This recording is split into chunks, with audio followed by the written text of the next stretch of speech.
The engineer that was in charge of this project now was telling me that the building was so well made that the foundations had no problems whatsoever. I've been coming to this mosque for years. I've been inside many years ago, lucky me. Lucky you guys too, because it's going to be open to the public outside of worship times if you come to Shkodra. But many times when I've come, this field all around us has been flooded with water because you have the Drin River coming down the side here, and the Kiri River also, the confluence is just slightly upstream. So when it rains and the snow melts, this whole area goes underwater, and so does the mosque. He was telling me that the floor of the mosque had silt about 50 centimeters under the floor before they put concrete on it after communism. This mosque was closed during communism. From 1967 onwards, it was illegal to practice any form of religion, and this mosque closed. The imam of this mosque was imprisoned, as was the Catholic priests. The Catholic church is just the other side of this hill. This was the old city of Shkodra on this side of the mountain, of the castle. On the other side is where we'll find the new city and the lake, but this is where the first city was. These walls, I'm told, in this particular area that we're standing now, go down 40 meters into the ground. The membrane is a concrete plastic that is about 60 centimeters thick to stop any moisture coming through and destroying the foundations of this mosque. As you can see, it's below the level of the land around it, because over the years, with the silt building up, this field has increased in volume and come up above the mosque. He said the mosque was so well made that there was no damage to it whatsoever.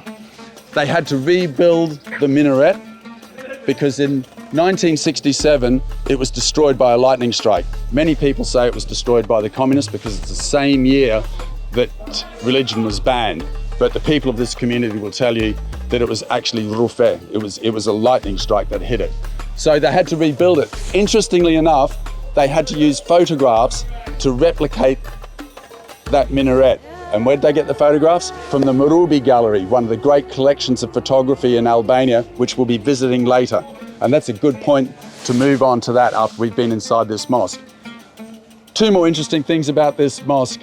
One is, I'm a big fan of Edith Durham, who's an English writer. She came to this part of the world in the early 1900s, traveled a lot through specifically northern Albania, but other parts as well. She was so loved by the Albanians because she stood up for their independence. She voiced her opinions to diplomats. Back in London at the conference there in 1912, she stood up to say Albania is a country and it needs to have its own identity and its own sovereignty, which a lot of the other international powers weren't in agreement with. She also started the Anglo-Albanian Association with another Englishman. So she was allowed into this mosque. There were lots of consulates here because this was an important city and a lot of foreign consulates. And a lot of the consulates wanted to get inside that mosque to see it because it's such a special mosque. It's unique. There's no other mosques like this in Albania. It's Ottoman in its design. Bushati wanted to have a mosque that was similar to the regal mosques of Istanbul to show his prominence and importance in the area. That's why it has this Ottoman architecture. It's not like the one in the center of Tirana that is much more Albanian in its architecture and other older mosques in Albania. This is very unique. It's a beautiful mosque. The symmetry is fantastic. The consulates were very upset that they weren't allowed in, but Edith Durham was allowed into this mosque. She was invited in, and to show how much the Albanians respected and loved Edith Durham, they said that she didn't have to take her shoes off when she entered this mosque. She did, however, take them off. She's a polite woman. But that just shows how much they loved her. The consulates in this area, they were very annoyed that this English woman was allowed in and they had never been given permission. That makes it really special from a British perspective. But also, at the collapse of communism, there was a massive gathering here at the end of 1990. And there were people from all different faiths, the Orthodox, the Catholics, the Muslims.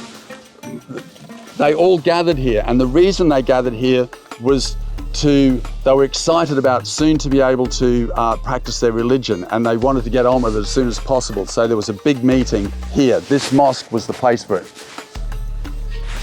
There was a prayers were held here at the 1990 by an imam called KØTU.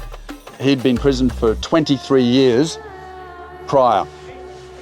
12 days or 10 or 12 days before that, the Catholics actually had a mass on a desecrated cemetery just the other side of this hill. So Shkodra really is the birthplace of religion resurging after communism, and this marks a very important place for that, for the meeting and then also for the first Islamic prayers that were ever held.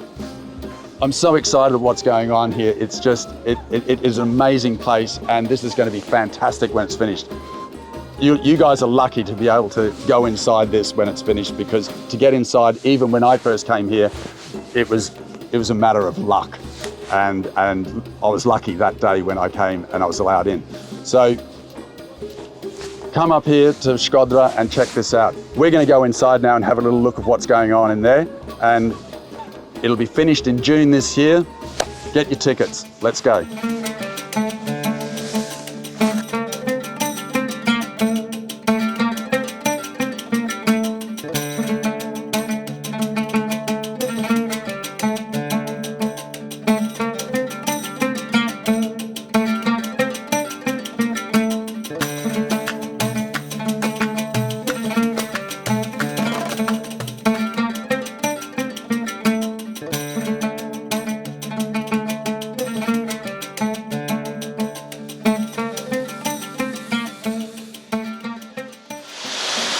This is, I believe it's the only mosque, Ottoman mosque in Albania with a courtyard at the entrance. And it's a beautiful little courtyard. It has small domes on the roof around the edges, which give it its name, which are covered in lead. In 1916, this whole area was once under Austrian control. And when they retreated in the First World War, they stripped the lead off this mosque and took it with them. It's got a new roof today.